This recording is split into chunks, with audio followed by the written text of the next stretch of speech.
హీరోలకు హీరోయిన్లకు కెరీర్లో hits flops సహజంగానే ఉంటాయి. కానీ కొన్ని చిత్రాలు మాత్రం హీరోయిన్లని డిస్టర్బ్ చేసేలా ఉంటాయి. వెంకటేష్తో కలిసి నటించిన ఒక హీరోయిన్కి అలాంటి పరిస్థితే ఎదురైంది. ఆ సినిమా వల్ల తన కెరీర్ నాశనమైందని ఆమె బాధపడినట్లు వార్తలు కూడా వచ్చాయి. అసలు ఏం జరిగిందంటే, crazy beauty Payal Rajput RX100 చిత్రంతో హిట్ సొంతం చేసుకుంది. ఆ మూవీలో పాయల్ పర్ఫార్మెన్స్ కి యువత ఫిదా అయ్యారు. పాయల్ టాలీవుడ్ లో నెక్స్ట్ లెవెల్ కి చేరుకోవడం ఖాయమని అంతా భావించారు. డైరెక్టర్ బాబీ ఆమెకి వెంకీమామ చిత్రంలో వెంకటేష్ కి హీరోయిన్ గా ఛాన్స్ ఇచ్చారు. వెంకటేష్ ని మ్యాచ్ చేసేందుకు పాయల్ ని డైరెక్టర్ బాబీ కాస్త పెద్ద అమ్మాయిలా చూపించారు. కానీ ఈ చిత్రంలో ఆమె లుక్స్ ఆంటీలా కనిపించాయి. ఈ మూవీలో నాగ చైతన్యకి హీరోయిన్ గా రాశి ఖన్నా నటించింది.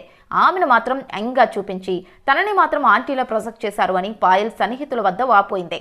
వాస్తవానికి పాయల్ రాజ్పుత్ రాశి ఖన్నా కంటే వయసులో చిన్నది.